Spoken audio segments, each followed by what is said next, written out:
fucking like a like a fucking snapback, and it obviously has a flat peak. So bend your beak, bend your beak. And so, what are you talking about? So your hat bends at fucking steep. Did you never used to do that though? Whenever you were younger, anytime I got a new hat, I used to I fucking know, but not bend like, it. I wouldn't do it now. though, because you're in Belfast, but like in Lurgan, you put a bit of a curve on it, but you didn't fucking fold it in half like a bit of paper. Like, I actually think I said that to her, and they were like, "Nah, you're alright. I'm not from fucking here." Like, Yeah. What's that hat you've got on now? and your bank, Carhartt, is it? Ah, it is. Yeah. I actually think I got that in London. I love a new hat, like. Actually, them corduroy ones are fucking cool. See now, I don't even think I like ones, you know, that like have a lot of support in the top. It's more just like a floppy one, like a 5-panel or something. I have one similar to that, like the material and all, but it's a Columbia one. It's like beige. It's nice as well. That one, see the one, remember the one you bought me? Yeah. Like that's too high. Yeah. It was almost in between a cap and a snapback, wasn't it? I'm not a fan of snapbacks. I think my head's too fat for a snapback. What's the difference? There, the snapback almost has, you know, like the peak on it's like flat. Yeah. And the top of it's also like has a big structure on it or something. It's like, Right. do you know what I mean? Right, okay, yeah. It like goes up at the front or something. I don't know. It doesn't suit me. Yeah, like an angle. Yeah. It's weird because like in lids in that shop in fucking the States, like the majority of hats are like that, and you fucking spend 20 minutes trying hats on and walk out with fucking nothing. Well, none of them fit you. It seems to be like, see if you get like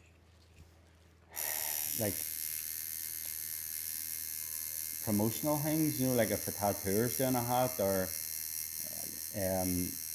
like a fishing shop or something, you know, it's like the 5-panel hats. And what I like about them is you can fucking travel with them and it doesn't matter because they're not going to lose shape. Yeah.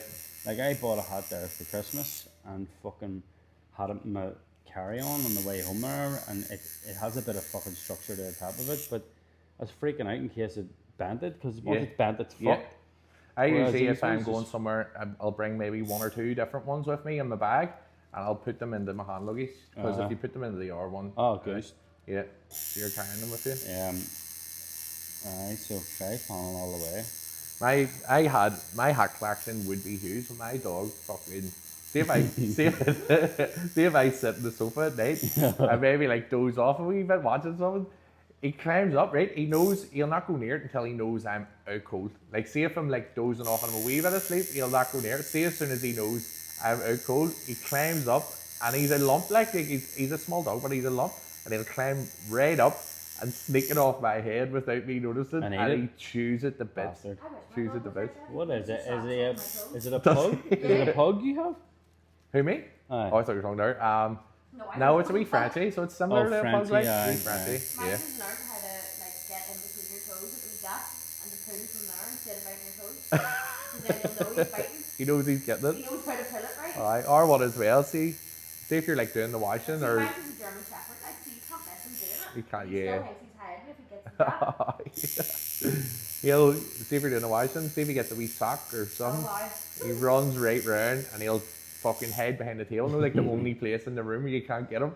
Mine just swings stuff about until it baits one of us in the leg. Shauna's dad's dog just take bumpers off cars. Anybody drives into the yard, like you're fucking screaming, reverse, fucking reverse. Bumper, wheel trims, fucking the lot, like, just mauls him, like. He sits at the bottom of the driveway, like on the road waiting for someone. Yeah, how has it been being back up into your house? And like, you built a house just before you moved to New York, didn't you? Have you been? You didn't really get to spend much time in it though before you left, did you? We were there for a month or so, I think. Obviously, it's fucking livable, but it's not finished. Like, floors and all got done. Mate Johnny came up and done them, and then tried to do a bit of fucking papering myself. Yeah. My dad taught me how to wallpaper, so it's fucking harder than you would think. There's definitely a knack to it, like. And then you obviously, it's to do with the quality of the paper too. Like, see if you get paper that's fucking real thin, it just rips on you, man. Yeah. Fucking nightmare. But the gas and all's in, and the heat and the internet and all's on. So it's sweet. Like obviously, it's just going to take time to chip away at it. Like Yeah. you know, and Shauna's man and dad live next door. Like so, they can be fucking Brian will be doing stuff whenever we're away and. Get it ready for you whenever you eventually maybe Alright. do come back. Well, I'll be back in like working here, obviously. So Yeah. still have the car there, and it's different. See, if you're doing a guest spot somewhere and you're kind of hoping you're going to get appointments, there's nothing really guaranteed, and then you have to pay for a hotel and stuff like that. Whereas it's kind of nice knowing that when you come back here to work, you have your fucking clients who are always looking in, Yep. and then you don't have to pay for a hotel. You don't have to pay for You hotel, know, exactly. so it's kind of a win-win, really. Yeah. And then obviously at some stage we will be coming back here, so it's good just to keep your clients on. You know, Unreal. because And it's obviously good. Oh, people sorry, obviously need to get fucking well, not need, but they want to get tattooed, and they can't just wait until you're back if you fucking haven't really got any sort of date whatsoever. So I think I'm lucky that a lot of people are getting large scale stuff. And, Yeah. Yeah, you've been doing quite a few back pieces this week, This which is is the unreal. This is the fourth this week, and I have another one next week. But then obviously they're all gonna fucking get finished at some stage. Yeah. So like I'm really eager and continuing to start more, and even legs and just larger scale stuff. I just love doing large stuff. I like doing small stuff too, but I like coming in and just setting up once and cleaning up at the end of the day once. Yeah, and instead that's of it, multiple setups. Obviously you're used to that, like. Yeah, definitely. No, We're but- doing the black and grey stuff I do. It's mainly just day sessions, but it's just detailed work that takes Yeah. time. Like, I but think the only thing about it is, like, whenever you're working on a lot of large scale stuff, you don't really upload too often yeah, because you're not looking to post things up like half done. Yep, half funny. So Exactly. like you're only ever uploading wee small things that you do in between those, Yep. and then obviously whenever you get to upload the final product, eventually after so many sessions, it does get a lot of reaction compared to does. like the smaller. Yep. The smaller tattoos. I always find like obviously you do black and grey, so you're doing a lot of realism, but I can guarantee you, see if you were to do like a bit of black and grey traditional or something and upload it, it'll go fucking mental because your Yeah. customers are or your people or your followers or whatever are so used to seeing what you The do, same you know, thing. day in, day Yep. out. And it gets to the point, no matter like if I do a clean rose or a clipper ship, it'll maybe go like, oh, there's another fucking rose, there's yeah. another clipper ship, big deal. But then if you were to upload like something slightly neo-traditional or Had- something it's like out of an your colour element of palette, people are surprise. like, what Yeah. the fuck? Yeah, That cunt- definitely. That cunt actually done an alright job in Yeah. it there. I know we were actually talking the other day. I was going to maybe actually draw up some sort of maybe small sort of Japanesey work or even a small sort of trad work and just Yeah. start just trying to expand a wee bit on what I'm doing because I love what I do and that'll always be the main thing. But sometimes it's fun just to do.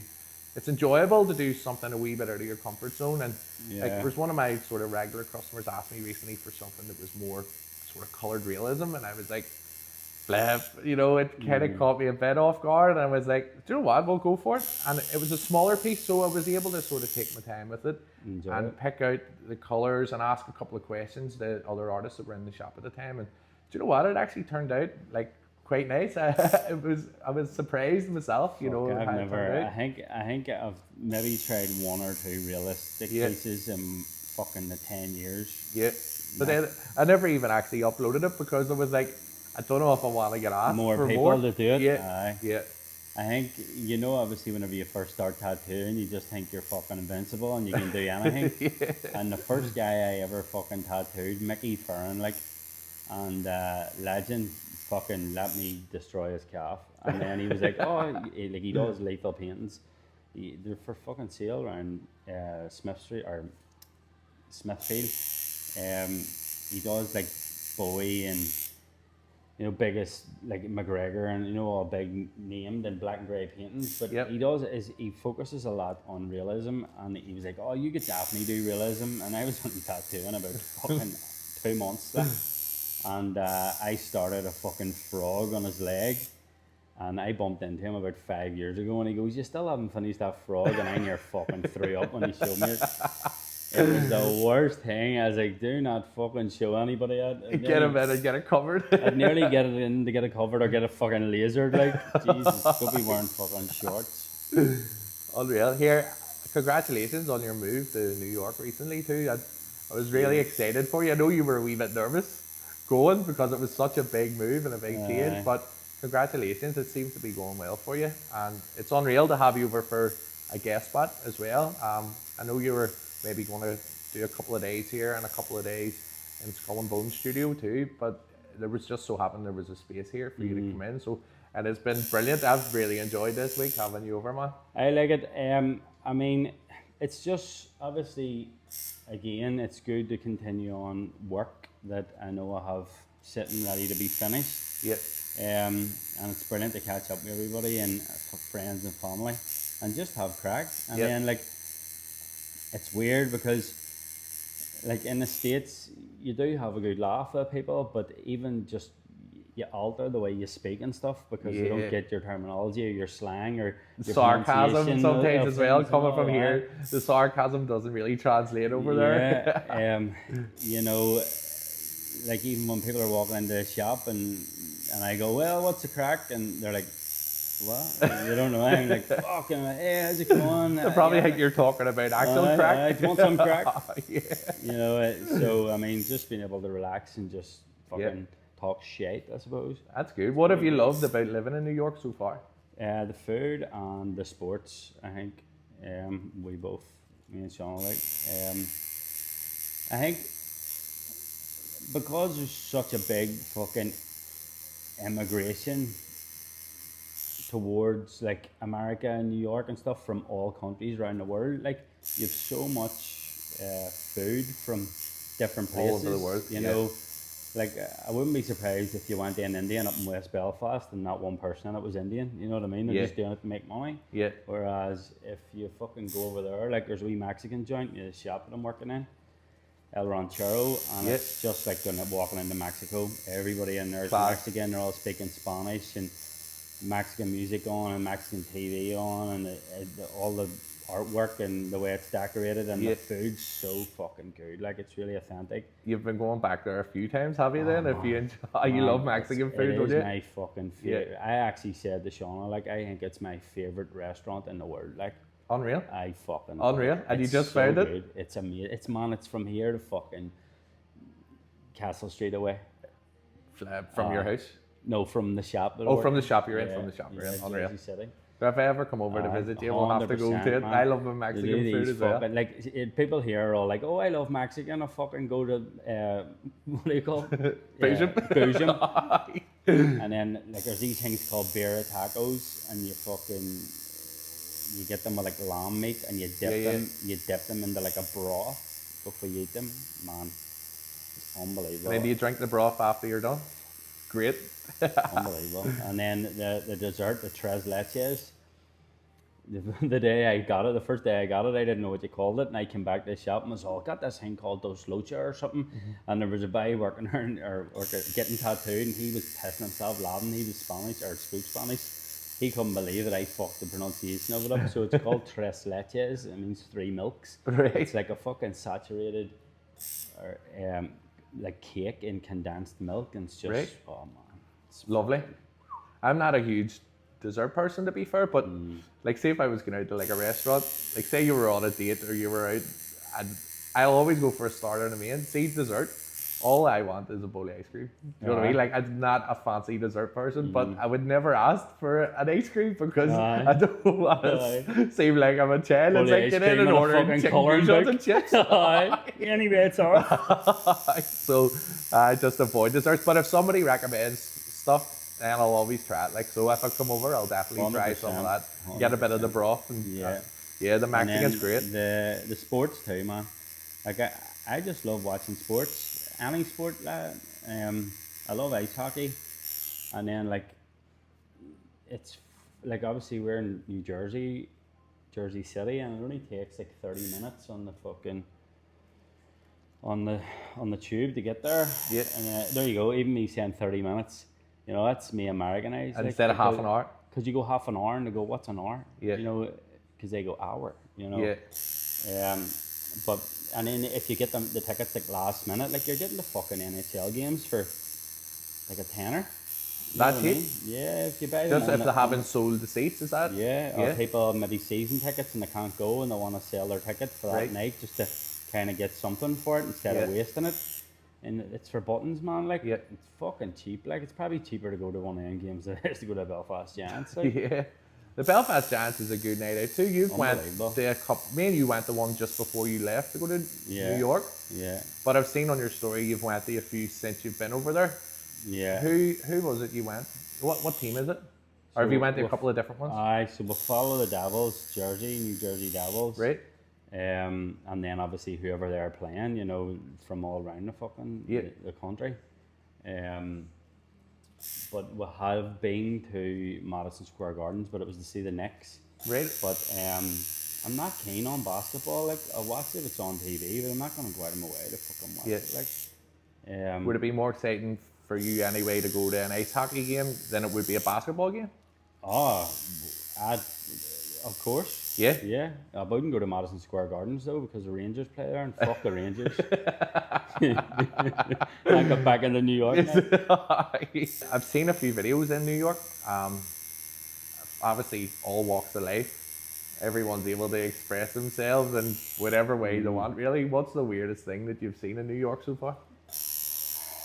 Fuck, people just, so they throw things out on, like, there must be a certain day of the week where you're kind of allowed to have sidewalk trash or whatever you call it that. Right. And people just fuck everything out of the house, like, just to be picked up by the bin man. So it's not as if, like here, where you have a bin and you put it out? They just throw the bags out? All the bags will just get lifted and stuff, and then people just random things like mannequins and shit just in the middle of the road, and they leave it out for other people to fucking take before it gets through out. There's a fucking second-hand shop or a vintage shop, which everybody's calling them now, so they can fucking charge more money. But round near us, best name for one of these shops, like, I thought it was class. It's called Another Man's Treasure. Unreal. That is such a name, isn't it? Isn't that good? Yeah, like? yeah.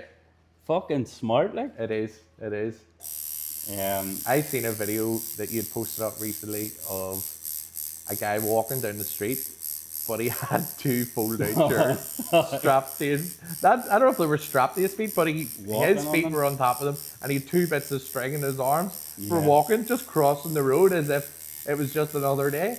Yeah, don't do drugs. It's fucking.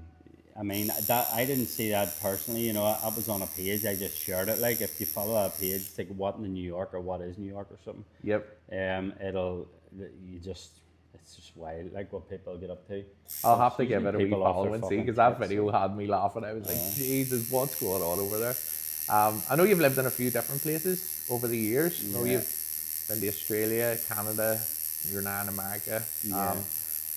And London as well. Was that another one? Yeah. Where's your favourite place that you've lived? I think we both said we love Toronto, like Canada. Unreal. I've never been to Canada myself. What was it? It's just because you've got two extremes. You know, you've really, really hot summer and then really, really cold winter.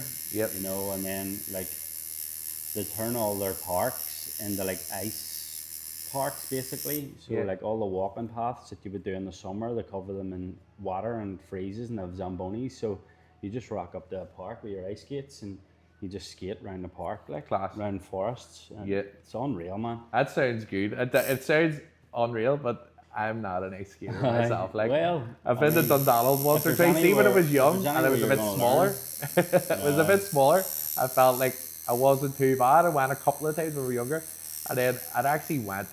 It was like a double date. Me and my mate went on with the two girls we were dating, and that's where they wanted to go ice skating. And I was like, oh, unreal, I'll be class at this.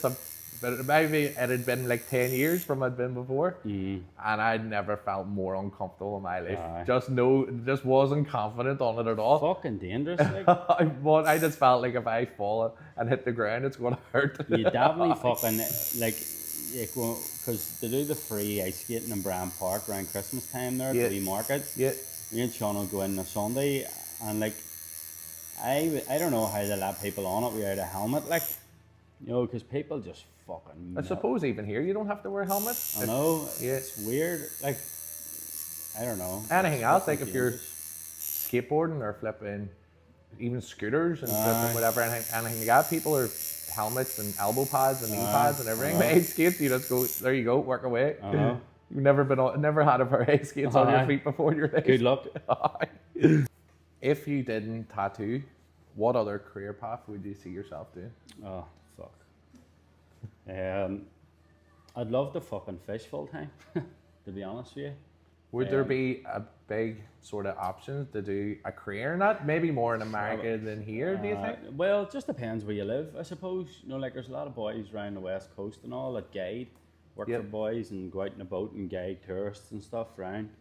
There's a wee place unreal. on the Antrim Road. That's not a shop. They just have, do you know, like one of the trailers?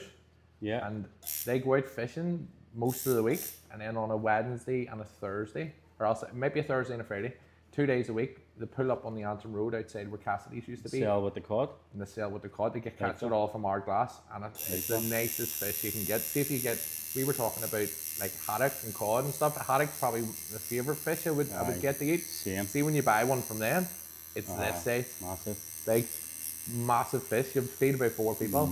I mean, obviously, like, whenever you're thinking about your dream job, it's something that you're never ever gonna obtain. Like, it's. Do you not think that you got that with tattooing though? But I mean, fucking tattooing is amazing whenever it's fucking When it's good. good. You know what I mean? But like, we've all been there with fucking cancellations and fucking just Quiet things times come a up year and quiet times sometimes. a year and Yeah. all, you know, and obviously Even you more take- recently, just with sort of the cost of living, Exactly. it's affected a lot of people, you know. And then you have to take a good with a bad, because when it's Yeah. fucking good, it's good. Like, but and then obviously things come up. You know, you can't just fucking guarantee that the work's gonna come in. Like, but if ideally the best fucking dream job would be guiding on a river, like somewhere. That Unreal. would be fucking. Maybe unreal, just like. do a bit of tattooing in your spare time. If you catch a fish, you can get the weight tattooed on you. Unreal. What's your favourite style of tattooing except for traditional? I suppose anything that is over a 7-liner. Yeah. You know, I was laughing with Ken earlier. I went over and was like, "Is that a 9-liner you use?" And he goes, "I don't have 9-liners. It's a 7." And I go, "I don't have fucking 7-liners." You know, anything where it actually is putting in a thicker line. Yeah. Whatever the So fucking Japanese subject. Well, any kind of subject. Recently, I've been getting more into more imagery related to Japanese stuff. Obviously, takes fucking years to learn all that stuff. So I wouldn't say it's more just the imagery. You know, maybe more kind of snakes that have the scales running straight down their back instead of like a traditional snake, or chrysanthemums and peonies, and it's fucking mad trying to learn how to draw them straight up without reference. Like, I think I've been trying to draw chrysanthemums for about 3 years now and still haven't a fucking clue how to do it. I've seen you draw a few in the sketchbook and all a few days. I think you've got more of a clue than most people. I think the only thing is you're constantly comparing yourself to other people that you're looking at that's drawing them, and you know that how far it is away from their standard. Like, But I think that's just evolution of your own craft, because they may have been doing it a lot longer than you, or maybe have just spent more time in a year practicing certain things, and it translates. Whereas if you're looking at it and comparing it, I almost feel like that's a stepping stone for you to go, right, well, how are they doing that? Yeah. How are they doing this bit? How can I do that? How can I draw these 5 times faster? How can I draw them with maybe less of a guidance, you know? Yeah, well, I mean, like, obviously, digital fucking world, I suppose, like the iPad and all, like, that does make things a lot easier now. Yep. It gives you a wee bit of time back too, doesn't it? It fucking does. If you make a mistake, like, obviously it's very easy for you to undo, but it's embarrassing whenever you're drawing on a bit of paper and you tap it with 2 fingers. I've done it. I've done it. Shame. Like you feel terrible, don't you? It's pure guilt. But I mean, like obviously, each their own. I know boys that still don't use, like Jim in London that I work with. Like he doesn't have an iPad. He's fucking drawn back pieces and sleeves and Yep. actually fucking check out his Instagram, Banana Jim. Like I don't know anybody that is as fucking dedicated every fucking night drawn on paper and painting. Like it's phenomenal. Like that what he does. Like it is unbelievable. And I mean, some people use iPads and they're fucking amazing as well. I mean, it's just the end result, really, isn't it? Yeah. But obviously, when it comes to like snakes and flowers and stuff like that, because like my background's more digital. So, Yeah. like I've done graphics in uni and was freelance designer for years, and like I think it's just comfortable for me to use like a graphics tablet or a Yep. or a thing, and I think it's weird because the type of tattooing I appreciate most is more like folk art and like loose stuff. Yeah. But I can't ever allow myself to do that stuff. Like it's fucking so hard. I don't know whether it's because I've worked with something digital so long, but if I'm doing like a snake, I need all the fucking scales to be perfect. Perfect. Yeah. Whereas if I'm looking at like anything that comes out of fucking Smith Street or like even Dan Santoro, probably one of my favourite tattooers, like, you know, it's so loose and like it has loads of character in it and stuff. Yeah. And it's amazing. But if I was to draw that, I would be like, oh, I can't tattoo this. Like it's fucked up. It's weird. Like Again, I think that's sometimes just what you spend a lot of time doing. So if you're spending a lot of time using a graphics pad or an iPad or whatever it may be, and having everything very uniform and, you know, perfect lines, and if you're doing that day to day regularly over a course of maybe 10 years, and then you go to swap back, it's almost like, what do I do? yeah, you know. And then What I I do. suppose another thing is like if you're busy, so I'm busy here doing this stuff with the way that I draw. Yep. If I was to start fucking changing like my stuff up, who's to say that people would fucking even like it? You Yeah. know what I mean? You Yep. kind of have to fucking stick to what people are kind of coming to you for a Yeah. bit anyway, instead of just going complete U-turn and fucking starting to draw with your left hand and fucking Yeah, expecting people to changing get it, everything. like, you know. Yeah, and then tattooing itself, it takes up a lot of your time. There's days I come in and I've got all these ideas to go home that night and draw, but then Yeah. I do a day session that maybe some nights I don't get home to 9, 10 o'clock at night. Yeah. There's a couple of times I've stopped tattooing at 2 o'clock in the morning, Yeah. and them ideas I've drawn that morning are completely lost because you're exhausted. All you need is some food and rest, Yeah. and 9 times out of 10 you're back in the next day to do it again. So I always find my opportunities to draw are just a few and far between. I think that's one of the fucking things, like obviously with me moving away, you know, because before I went, obviously I was working fucking every day, Yep. and you're kind of just drawn for your tattoos, you know. And then whenever I moved over to the States, and I fucking painted so many flash sheets, you know, and it was like, I can't remember the last time I actually painted a fucking flash sheet. And like, you used to do them a lot. I've Yeah. seen the wall that you've had, and when Yeah, you're working in a yeah. studio behind you, there's always looks like about 40 or 50 frames of all hand painted. And then now, Flash. like recently, I've been fucking doing, I've been doing a lot more over there because you're having a bit more free time, you know. Yep. Obviously, you're still trying to build up a client base, and the one way to get them in is obviously to paint and draw shit so they can see what you're willing to tattoo or Yeah, what you're interested in absolutely. tattooing. So it's good to actually fucking Have to that bit of the time back, have the yeah. time to do that. I noticed as soon as we weren't able to work, whenever there was a couple of lockdowns a few years ago, I was drawing every single night, Yeah. and I was loving it, really enjoying it, and I started to paint a bit more and started to get into the routine of doing it. You know, everything was set up, I had a wee space to work at, and as soon as we got back into work, it was like all of a sudden I just wasn't making the time for it. You know, Yeah. you say you don't have the time, realistically you don't make the time, but you just And do you think there's more people getting into tattooing now that don't have any sort of fucking artistic background or interest in it? You know, they're really doing it for for money and status, I suppose. For you for know. some, maybe not all, but definitely for some. And with the iPad and stuff now, and like even YouTube as well, you can Oh, almost pick up It's everything. not fucking hard to tattoo. Like anybody can tattoo, especially now with the fucking pens and all. You know, but I mean, like, do you think like there's less people? Like, how many people do you know in Belfast that are painting flash? Very few.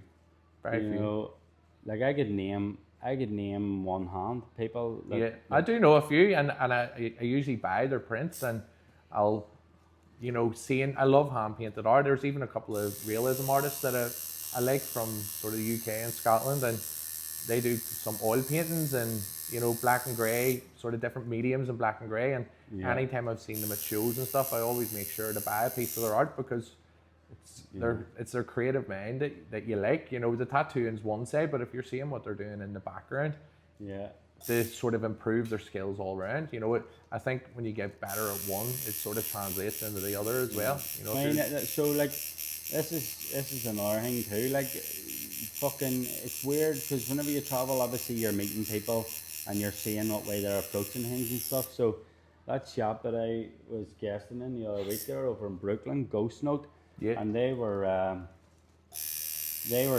going the following day to a life drawing class. Unreal. You know, like the shop, Yes. you know, the Yep. ones out of it, and they do it every week, and they're like, oh, you should come along, there's no, and blah blah blah. And I'm like, fucking hell, like I don't know anybody in Belfast that would be like doing that Yeah.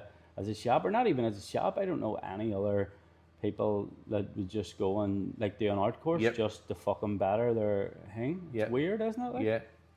And again, it's maybe just down to time and pressure and money probably and too. yeah, exactly. You know, it does. especially like if obviously it's the slow time of year, whatever. I suppose not always Yeah. Christmas, but I mean, like, but then another thing is it's investing in your fucking. You're investing in yourself. Yeah. Absolutely. Like that's one of the reasons why I was buzzing about fucking going away, because it was like you're getting to work with people and learn things that you would never ever fucking learn if you're just working with the same people all the time. That's why, like, people switching shops and all, like it's to help the individual, you know. Yeah. They're maybe just wanting to sort of progress, or If you work with someone for so long, obviously, then it's not that you don't dislike the people. It's just you fucking kind of plateau, and you Yeah. want to maybe go and work with someone else for a while and see how they adapt or approach things. And you learn from everyone you meet. I've noticed that in tattooing. Like it doesn't even matter what style you can learn loads from everyone. Like even this week,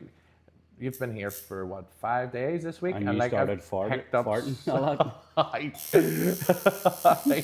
I've had to get an extra air vent put in since you.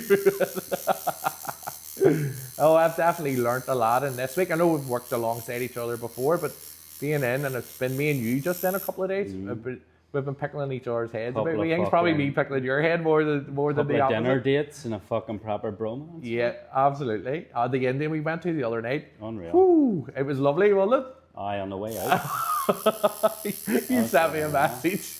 I was like, Jesus Christ, I was lucky I made it home around then. And I was like, oh, I must have got away lately. And about an hour later, it just took a turn for the worst. Fucking, I don't know what to put in it. It was good gear, like. It was. See the way they do their naan bread in there as well. It's class. Thin and crispy. And I think you got a swarry now? Did you? Swear, yeah. I got the one, I think it was garlic cheese with fresh green chilies on it. wow. We should have swapped one. You know what I mean? But yeah. I think we were just enjoying it for 1 2 months. Like, It was fuck just, that, you're not getting it anyway. you're not getting it. I love that wee restaurant up there. Indian Ocean up in Glengormley. Unreal. One of my favourite ones. Another one, if you've never been to it, is Space up in Temple Patrick. Aye. It's just outside it. It's kind of on the road to the airport. Aye, do you know what? See, fucking years ago when I used to get the train up to Belfast, Yeah. I was sitting at one of the wee four-seaters, you know, with the table in the middle, Yeah. and just drawing on my iPad, like fucking 9 o'clock in the morning or something, and two middle-aged men sitting there, and one of them was like, oh fuck, what's the crack by? I haven't seen you in ages and all, are you home for good, blah blah blah. Turns out the guy lived in India. Right?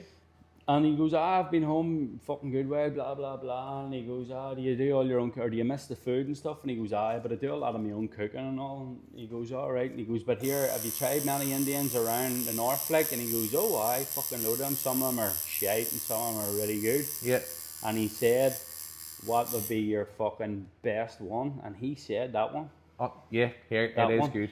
When It you're is good. where the airport roundabout is, Yep. you go right to Temple Patrick's down there on the right. It's just on that. I've It's like a never country had it. road. You could almost drive Aye. past it if you weren't keeping an eye out That's for where it. he said, like, I was just fucking earwigging, like, and Yeah. that's where he said, like. Man, it's very nice. I went there once, maybe about 4 years ago, and it was okay. You know, it wasn't better than like Indian Ocean at the time. It was like my go-to, my favorite, and it was close, but it wasn't as good, I thought. But then I went back again a couple of years later, and I think it might have took first place Right. for me I'll have to try it. for Indian restaurants. Like, it was very nice. Right, It was so. great. You should try and get up before you head home. Although your time's cut short now. But Fuck, I've you've had had much things to do. on every single night since you've got back. So, what's the weirdest job you've ever done? You fucking know. So, you'll like this one. Right. Years ago, there was a stripper around our way called Randy Right. Roger. You've told me this before. And he didn't have a car, but he needed to get to his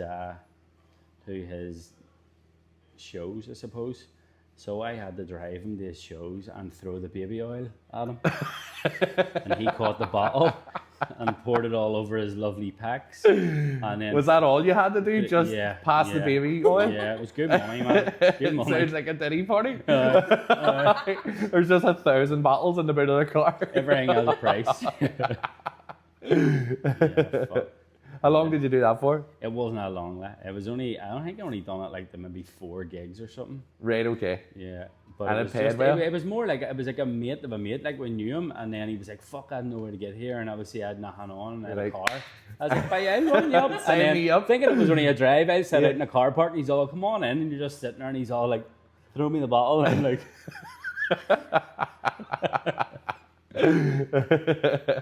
Fuck. Unreal. I'm sure that would have been good fun, like, at the same time. Good crack. You didn't have to rub it on or anything, was it just pass the bottle? No, just pass the bottle, man. Yeah, I get I'll go back to some tattoo stuff here. What's your favourite tattoo machine? Dan Cuban. Dan Cuban? Yeah, Dan How- Cuban. V6. Is this the one you're using at the minute? Yeah. Yeah, unreal. It's just perfect, man. Yeah. I've used it for like 6 years. It was Jimmy Donnelly's. He didn't like it. Sold it to James Conway. He didn't like it. Sold it to me, and I've been using it every fucking day since. Unreal.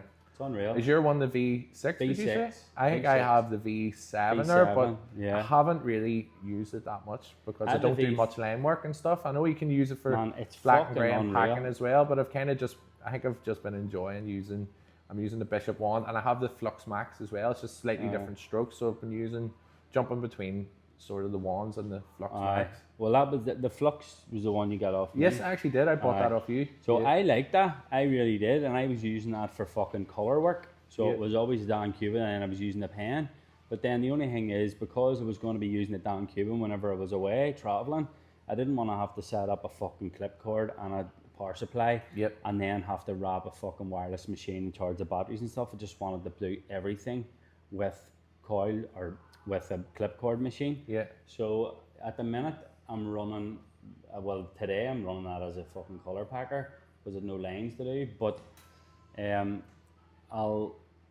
I usually use a coil when I'm colouring now in New Jersey. Yeah. And I'll line with a Cuban and colour with a coil. And then I have a couple of rotary works there.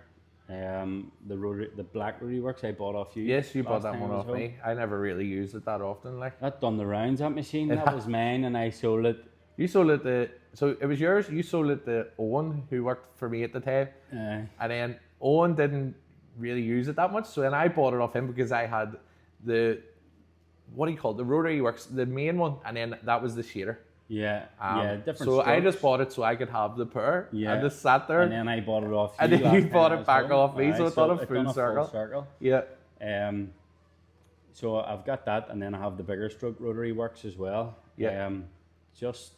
Just you know yourself. You just different Sometimes you machines. need it. Sometimes you just need to set them up. Yeah. You know, but every day, like if I'm going in and just doing like a traditional tattoo, it'll be Dan Cuban for lining and coil machine, Chef Safari fucking shader. Unreal.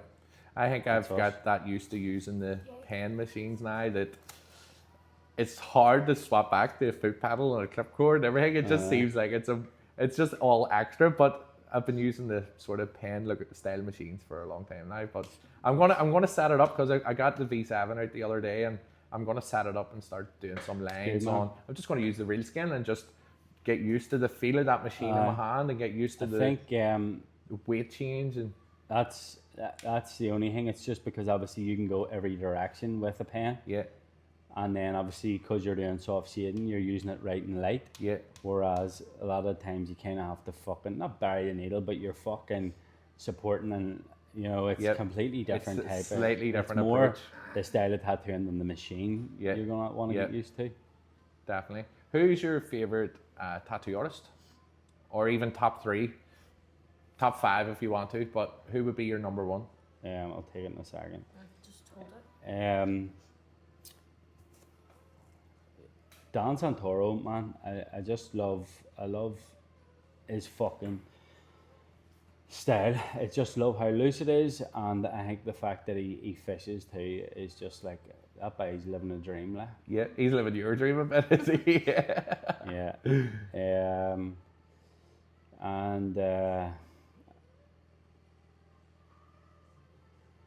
I mean, it's more like, see now, I don't really, it's more people that I work with, you know, people you get on with. Yeah. Like I would rather have an average tattoo from a cool person than an amazing tattoo from a dickhead. Yeah, absolutely. You know what I mean? Because it's like, and because I've got a lot of tattoos, Benny McDowell from Australia has probably done most of my tattoos. And now, because I've got little space left, I don't want to waste it by just getting random things, you know, like you want it to be more of an experience now, and go and meet someone, that has maybe inspired you throughout. There's obviously big names in America that are going to go down in history that I do want to get tattooed by, but it's just cool people. Like the last people that I got tattooed by, like I got tattooed by Lyle Tuttle before he died. Yeah. And then unreal. I remember that was in Vegas, wasn't it? It was in San Francisco. Sorry, San Francisco. No, so it was more was that at the museum? Is that the one I'm thinking of? He did have a museum, yeah. It's still going, but obviously he's not there. Yeah. Danielle runs it. But it's more just like, obviously if I'm going about America and all, like I got tattooed by Buddy in downtown Las Vegas. That's his shop. We're going to Vegas was maybe here. the one I was thinking of. Aye, and Buddy Holiday, he works. Was that the one where you went in and he wasn't there? No, that was Lyle Tuttle. Oh, was it? Right, Yeah, okay. He wasn't there and then he specifically came down to meet you. That's amazing. That's a cool story. Like, and then before he tattooed me, he goes, "Hey Marty, you hear about the guy with 5 cocks? His pants fitted like a glove." And I trying not to move. What did you get tattooed on you? Just his name, his signature. Oh, his signature? Unreal. Class. Yeah, iconic. But that shop in Vegas downtown, it's in Fremont Street. Me and Sean was for Vegas here in January. I'll definitely go back there and get something. I think we'll both get something in there just as a keepsake. Yep. Is that on Fremont Street? Way down Fremont Street. I stayed there before. Is it the Palazzio's at the top? And the zip line's right there, that big hotel. It's actually been in a lot of... Fremont Street. At the very top of it? The Bellagio's on the main. That's the one with the fountains. This one didn't have fountains in it. It's with the Golden Nugget and all this. See where the zip line is? Aye, that's Fremont Street. See like where you would get on that? Aye. The hotel right behind it. Literally right there. If you walked out the front door, the zip line was right in front of you. Right, so... Stayed in there before. Heart Attack Grill and all's there. Right, okay. You seen that? So on down the street. I have seen it, although I think I'm remembering it from someone's story because it was about 6-7 years ago I went to Vegas. Man, what a shop! Fucking hell! I've never seen a shop like it. Like they've no flash on the wall, like no printed flash on the wall, and there's no space on the walls. It's all hand painted. The whole it's all fucking painted. roof, and like the tiles on the floor and all when you go in is all like mosaic. Like it's fucking unreal. Amazing. What a shop, like, and spotless too. Like, you know, obviously some shops, like when they're gathering stuff, like they're fucking gathering dust with it, you know what I mean? But like just a real clinical fucking good American tattoo shop. Like you go in, you just know it's well run, like lovely. Absolutely. What inspired you to get into tattooing? So I got done graphic design obviously, and then whenever I was living in Australia, and I was getting heavily tattooed, and then whenever I was getting tattooed, obviously I was still like drawing and painting and all, Yeah. flash, and then the ones I was getting tattooed by were giving me pointers and stuff, and it's like, fuck, this is cool, like, and I kind of get into it from there, and I think that's kind of why I got more into traditional stuff, because for years I was making like logos and shit like that, you know, Yeah. and it was kind of like simplifying something to a basic form where it could be seen from a distance. read it, you know what yeah. I mean? So like traditional tattooing's not a kicking the balls off it, you know.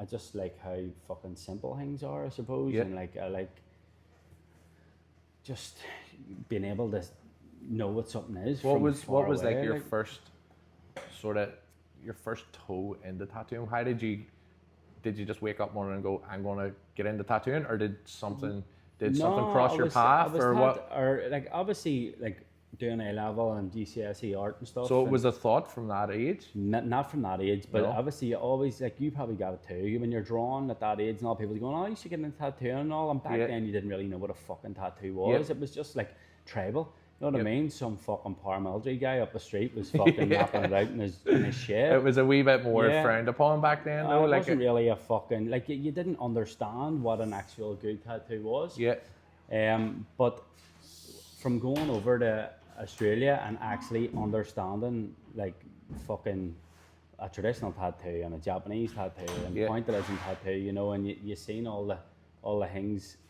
in between. In between, then it yeah. just got you more interested in it. yeah. It's the roses on my bum cheeks.